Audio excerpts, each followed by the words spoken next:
On this episode of Southern Remedy, trauma is a surgical disease. Trauma is anytime you are involved in an accident where it disrupts blood flow or causes an interruption in tissue. I knew that I was going to have to make life-saving decisions all the time, and that if I made them wrong, or sometimes even if I made them right, that people were going to die, and I was going to have to go out and tell people that someone died. Hello, and welcome to this episode of Southern Remedy. Tonight we look at trauma, a surgical disease, but one that affects Mississippi at alarming numbers. And even more alarming, it's almost entirely preventable. So exactly what is trauma? There's a technical definition for it, but we don't want to waste your time with all that right now. Instead, we'll take you straight into action. But first, we must warn you that there's some pretty graphic video throughout the show tonight that some of you may find disturbing. Some of it is very bloody, and it may be best for mature audiences. Viewer discretion is advised.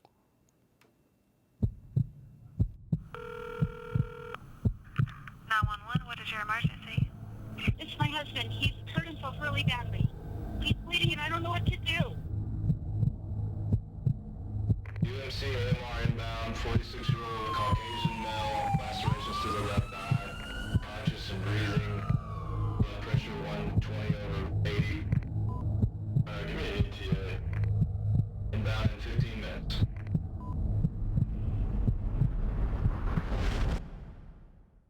He's got 18 gauge in his left AC, 16 in his right. This is trauma in Mississippi. One of thousands that happen each year in the state.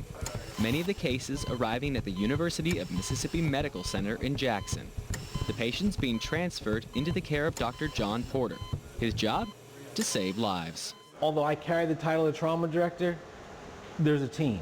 At this moment, his team is dealing with a trauma, one that has everyone moving fast. Sir, I'm going to put some drops in your eye. It's going to numb just a bit. A man from Scott County working with a chainsaw was involved in an accident, and his eye was hit with a chainsaw. Immediately, Dr. Porter's trauma team was on the move. I'm the trauma team. When that beeper goes off for the highest level, it's probably about 21 people get to page and come down.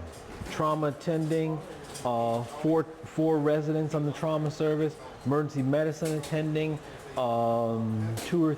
one or two emergency medicine residents, 2 to 3 emergency room nurses, depending how busy they are.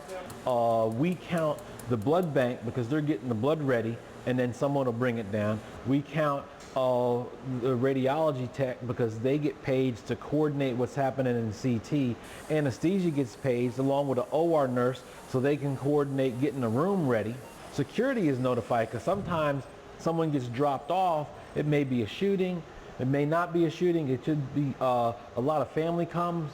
We need to police the area and keep that under control. Social work and the chaplain come because the family might need some support while they're going on. Because I might not have had a chance to go out and talk to them. That makes for a lot of people in a small room. A lot of people are there, and some of them aren't doing anything at that particular time. They're there to be ready. But when you need somebody, you can't wait 10 minutes for them to come. So we all come, even though we all don't have something to do at that particular time. In this particular case, the action was fast. The patient was brought in, and the bandages removed, and the team quickly assessed the situation. And just as quickly as things ramped up, they slowed down, as Dr. Porter and his team determined that this case, although gruesome, was not life-threatening. The thing about trauma that's interesting is we have to find out what's wrong with the person, and we have to find out what's wrong with them quickly. And we have to do it in a stepwise fashion because we want to find the things that's going to kill them first, and not get preoccupied. So if you're in a car crash and your bone is sticking out of your thigh, that's not going to kill you. Although you're looking down and saying, my bone's hanging out. I got to go through the process. So with him, we checked to make sure he was breathing okay. We knew it hit his eye, but we wanted to make sure it was breathing okay. Then we want to make sure that although the up here took the brunt of everything, maybe that's all he remembers. Maybe something else fell and hit him in his chest. So we're making sure he's breathing okay. Doesn't have a collapsed lung and broken ribs or bleeding into his chest. So we're listening to that. He's got pulses in all four extremities, belly's nice and soft. We go through it the same way on every patient. And then once the team gets good at that, whether it's 2 o'clock in the afternoon or 2 o'clock in the morning, we can do it because we've been doing it for years as a team. And we pick up the speed depending on how sick the person is.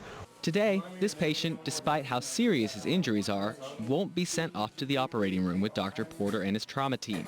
Instead, a doctor specializing in eyes will be brought in to hopefully save the patient's eye. As for Dr. Porter, he and his team will go back to work, caring for the rest of the trauma patients still in the hospital. As we mentioned, Mississippians suffer a lot of trauma. But how much is a lot, and what is the state doing to help? Believe it or not, this is one area where our state is far ahead of the rest of the country. Trauma is the leading cause of death in Mississippi for people ages 1 to 44. This is a pretty sobering statistic when you realize that most trauma is preventable. If you aren't sure exactly what the medical definition of trauma is, put simply, it is anything that causes injury to living tissue. There are all levels of trauma, from something as simple as a paper cut to something as horrific as a terrible auto crash. But there is good news when it comes to trauma in the state of Mississippi. Here we're normally known for being behind in most things, but our state is leading the way when it comes to developing a system that saves lives. Dr. Jim Craig from the Mississippi Department of Health explains how that works. The Mississippi Trauma Care System is a model system nationally. It's a mandatory system, meaning that all hospitals in the state of Mississippi participate. It's a regional system of care. We have 7 trauma regions around the state that organize the resources, both pre-hospital, emergency medical services, and hospital, those that are in the trauma system, and non-participating hospitals, to treat the trauma patient. This is a major source of pride for everyone involved in the trauma system in Mississippi. Mississippi is known for being at the bottom of most lists, but we're at the top of the trauma list for a couple reasons. One is we have a truly organized system where all the hospitals participate. EMS participates, and we actually have funding, not enough funding, but state funding that goes to all the hospitals based on their level and how many patients they see, and funding that goes to EMS. So Mississippi is at the top. Currently, states across the country are working to emulate Mississippi's trauma system, even as the state continues to find new ways to improve the program. One great need is more funding. Currently, the trauma system is funded with $25.7 million a year, authorized by the state legislature. That money is raised in just a few ways: traffic fines, license plate renewals, and motorcycle, ATV, and boat point-of-sales fees. Interestingly, all those are things that contribute highly to trauma. Funds are distributed to the facilities that perform the trauma services. More on that in just a bit. One major point of pride in the Mississippi trauma system is MedCom. They call themselves 911 for 911, but it's a bit more complicated than that.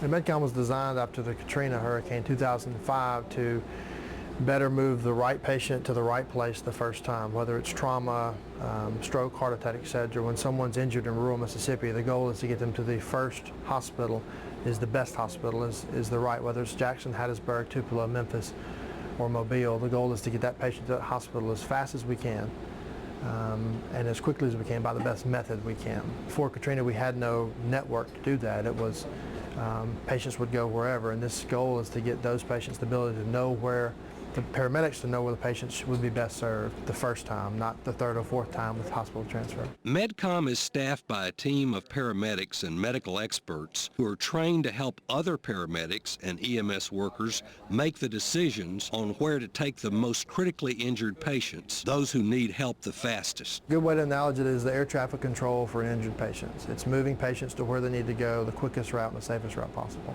And these guys do it every day, and they do it exceptionally well. And speaking of getting patients to the right hospital, just what is the right hospital? Why isn't your local hospital okay? Depending on where you live, if you get into a bad accident, your local hospital may not be the best option. Hospitals in Mississippi are divided into 4 different trauma categories, broken down by their trauma capabilities. The lowest level is level 4. There are more of these hospitals in the state than any other. 58. These hospitals have bare bones care for you if you are involved in a trauma. The only care available at these hospitals in the event of a trauma is emergency medicine. Next up is level 3. There are 15 level 3 trauma centers in the state. Here you can get more care, with these hospitals providing emergency medicine, general and some trauma surgery, orthopedic surgery, post-anesthesia care, and intensive care unit care. Even higher up the care ladder are the level 2 trauma hospitals. There are 4 of these in the state: North Mississippi Medical Center in Tupelo, Forest General in Hattiesburg, Memorial Hospital in Gulfport, and Singing River Hospital in Pascagoula. These 4 hospitals provide all the care of a level 2, plus some neurological care as well. And finally, level 1. The only level 1 trauma hospital in the state of Mississippi is in Jackson, the University of Mississippi Medical Center. It provides everything the other hospitals provide, plus more. The surrounding states have level 1 hospitals as well, and depending on where the trauma occurs, you may be sent there. But no matter the hospital, it's the parts and pieces that make the system work. Not really about the doctors. It's about all the other stuff that's there. So if you put me, a trauma-trained, fellowship-trained general surgeon in trauma and critical care, in the level 4 trauma center, without anesthesia backup, without the blood bank backup, my CT scanner isn't working at night, I have no ICU, I have no ED nurses, I have no ED physicians, I have no residents, I can't do what I do here. So it's not just about the doctors, it's about the system and what facilities and capabilities they have. When trauma happens, things move very fast. Whether it's a fall or a car crash or a shooting, time is absolutely of the essence. And it's the people making the decisions on how to take care of you and where to take care of you that are incredibly important in those moments. In 2010, there were over 25,000 reported cases of trauma in the state of Mississippi. As we mentioned before, trauma is a broad term, but these are traumas that people actually needed to be taken to the hospital to be treated for. And in Mississippi, much of what is treated as trauma can and should be prevented. Because 67% of all the patients in the Mississippi trauma system, the ones that come to us, are from car crashes. And that's also an important point to remember, because a lot of people think of trauma centers as people getting shot and stabbed. So they figure if they mind their own business, they'll never have to need the trauma center. But no, 2/3 of all our patients are motor vehicle crashes, and everybody drives. But why are so many of the car crashes leading to trauma-level injuries? Bad decisions. We have a lot of trauma because we do a lot of unsafe things still. We have one of the lowest rates of wearing seatbelts. So if I said 67% of our patients come in car crashes, and then we have the lowest percentage of people wearing seatbelts, then that's a match for a lot of people getting hurt. It's something echoed by longtime charge nurse Adrienne Davis, who's seen just about everything come through the emergency room doors. The biggest thing that I tell everybody that comes through is wear your seatbelt. If I can't say anything else to the general population, is wear your seatbelt. It makes a huge difference from you getting thrown out of the car. You know, if you get thrown out of the car, it's never going to turn out good. So wear your seatbelt. Car crashes keep trauma centers and emergency departments across the state busy, but other causes of trauma remain high as well. High ATV usage at early ages, and ATVs are now very powerful. And so sometimes kids are getting on them and the power is not matched to their experience. The helmet use is lower. There's no mandatory helmet use for motorcycle crashes. About 10% of the patients are gunshot wounds, another 9% are stabbings, and then about 10 to 12% are falls. Falls are very common. And one of the problems with falls is people like to get up on their ladders, do a little work, and unfortunately, they do it in the summertime, which in Mississippi, compared to New York where I'm from, summer lasts about 12 months down here. They get up on the roof and they get thirsty, but they're not drinking their 8 glasses of water. They got a beer with them. So now they get a little bit tipsy, and that first step from the roof to the ladder, they misstep, and that's where they fall. So we get a lot of fall. Those are the numbers Dr. Porter and the rest of the trauma team sees at UMC in Jackson. Across the state, the numbers are a little more spread out. About half, or 49% of all trauma statewide, is transportation related, from car crashes to motorcycles and ATVs. About 20% is assault, such as shooting or stabbing, as well as other forms of trauma like blunt force trauma, poisoning, and more. Falls make up about 23% of trauma statewide, and a few other things round out the list. All of these add up to enough trauma to keep Mississippi's trauma teams and ambulances busy almost all the time. In Mississippi, 98% of our population is covered by paramedic level ambulance services. So it's quite an accomplishment. Over the last 15 to 20 years, we went from 40% paramedic level to 98% of our state, 97% of our land mass is covered by paramedics who are trained. Michael Arender is the Clinical Education Manager for American Medical Response, or AMR, one of the biggest medical transportation companies in the country. Many local governments contract with them to work with emergency services and hospitals to be the first responders on the scene of accidents. Michael is the guy who's in charge with training a lot of the people who work in parts of Mississippi and Louisiana. An EMT goes through 1 semester of training where they learn the fundamentals of emergency care, certain things like spinal immobilization, oxygen administration, basic airway maneuvers, and things to sustain life. A paramedic takes 1 additional year of training to learn advanced medical procedures for both medical and trauma-related emergencies. They also learn several skills that they're taught to do in the back of the ambulance, such as IV administration, medication administration, oral and nasal intubation, which is placing a tube into the lungs so that they can ventilate for the patient in the event the patient stops breathing. There are also other treatments that they can provide, such as defibrillation, which is the same as what a basic would do with an AED, but a paramedic is trained to identify the rhythms on a higher level. Also able to identify cardiac conditions such as a heart attack or rhythms where your heart may not be doing the correct beat, maybe too fast or too slow. They have the medications to correct that issue as well. All of this is to say the people working on board an ambulance are very well trained and working hard within the statewide system to make sure you're stabilized and healthy enough to make it to the hospital they decide you need to go to. We have a specific set of guidelines set by the state that we follow. If the patient meets a certain criteria, they fall into these guidelines, such as an alpha or a bravo. Alpha activations are primarily physical symptoms and physical signs. Bravo activations are primarily mechanisms that may suggest a high potential for energy loss or energy impact, high potential for injury for the patient. So such as an alpha activation, if your GCS or Glasgow Coma score is less than 13, which means the patient's going to present confused. If that is the case, that's an automatic activation for an alpha criteria in the event of trauma or that mechanism being present.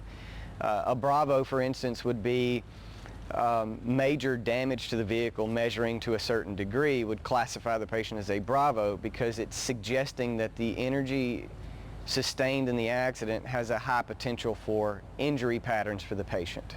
Once in the ambulance, this highly trained team does everything possible to stabilize the patient on the way to the hospital. And at this point, it's all in the trauma team's hands. When trauma happens for the person hurt, it may seem as if only they exist. But for the trauma team, and it truly is a team, there are a great many people working together to save lives. Again, as before, we want to warn you that you may see some disturbing images. Trauma is not pretty, and since this next segment may be better suited for mature audiences, viewer discretion is advised. Multiple floors in the hospital, but 3 North is the trauma floor, the floor where most of the trauma patients go to. The nurses have extra interest and extra expertise in taking care of the patients here.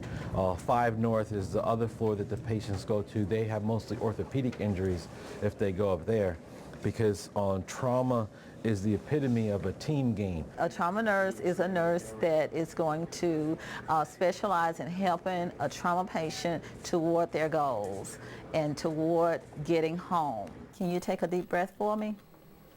I have one-on-one contact with the patient. I interface with the case managers, the doctors, every entity that involves that patient at that particular time.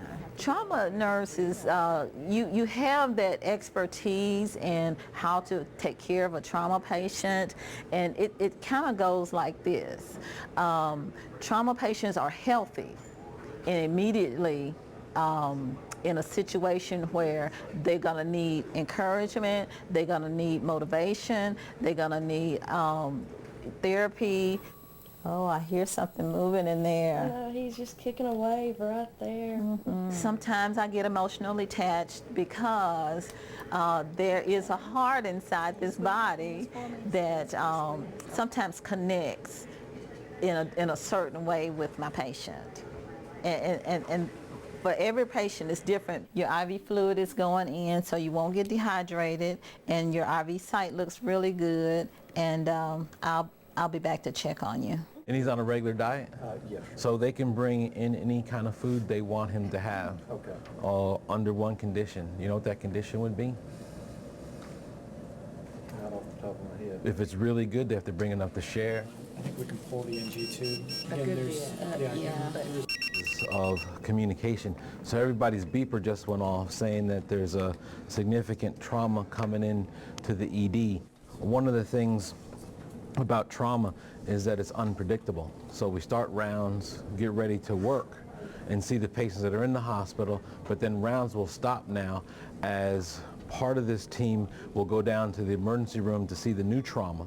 So right now, rounds just ended up here, and we will go down to the emergency department. Depending on how sick that person is, we will finish taking care of that person and then reconvene for rounds later. So now we're heading down to the ED.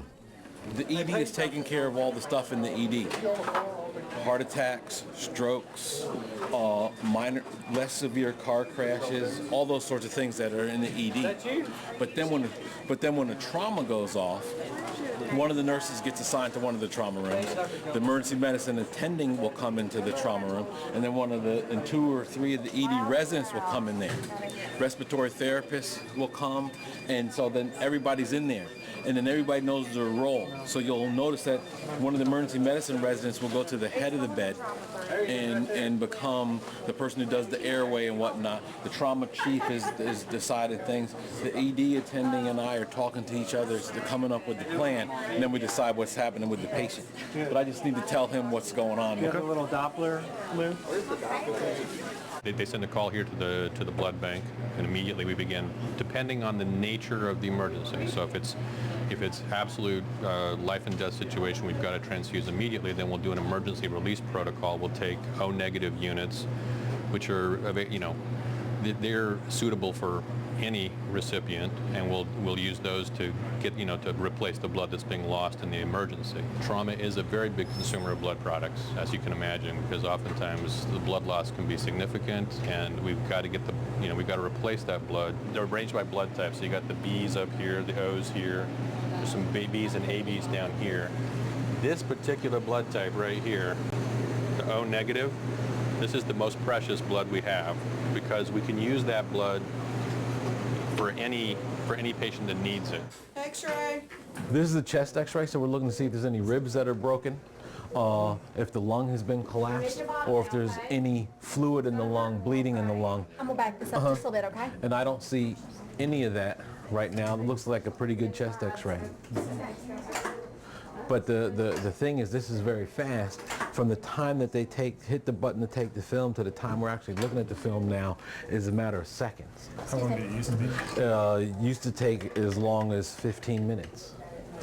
So since speed is of the essence in trauma, this is a big improvement. You're not gonna drop you or anything, man. All right, buddy. We're gonna feel your spine. Just say yes or no. Don't shake your head if it hurts, okay? When I was 4 years old, in 1963 in November, I know you don't remember what happened that day, but it interrupted Romper Room and they shot the president. So that was my first memory in life, really, is the president getting shot. And so being shot and all that sort of stuff was always interesting. And then when I decided I wanted to be a doctor, the only thing that I thought of being was to be a surgeon, because being a surgeon, you fix things and it's cool. And trauma surgery, I think, is the coolest, because although all surgeons do good work and all the other doctors do good work, they cannot say the following sentence, that they save someone's life every week. They do good stuff, but they can't literally say that they saved someone's life that week. I knew what trauma was like before I got into it. I knew I was going to be up all night lots of times. I knew that I was going to have to make life-saving decisions all the time, and that if I made them wrong, or sometimes even if I made them right, that people were going to die, and I was going to have to go out and tell people that someone died. I knew that going into it. You try different things, but you come back to what fascinates you the most. It's never boring. I've been a nurse for almost 16 years, so this is one of the places where it never gets boring. You see something different and challenges you every day. Why go into trauma? Because trauma patients are the patients that go home faster. We get a quicker turnaround in terms of they're well, they're ill, and then we help them heal. So we work hard, we work steady, we work together, and it's a fast pace. Either you really like over here at trauma or you really don't. The main problem that we have is that we don't have enough time to focus on prevention. So what we keep doing is saving people's lives, fixing stuff. We need to put ourselves out of business by doing more prevention work and doing outreach and telling people to wear their seat belts and those sorts of things, and working with legislatures to change the laws, to enforce it, and all those sorts of things. We have seen truly remarkable work done each and every day by the people who work in trauma. So what is the takeaway from tonight's program? It's just what Dr. Porter said. Prevention is key. Wear your seatbelt when in a car. Avoid distractions and alcohol when driving. Always wear a helmet if on an ATV, motorcycle, or bicycle. Be aware that using a ladder puts you at a high risk for falls. Most types of trauma are avoidable. Thank you for watching. I'm Dr. Rick deShazo for Southern Remedy.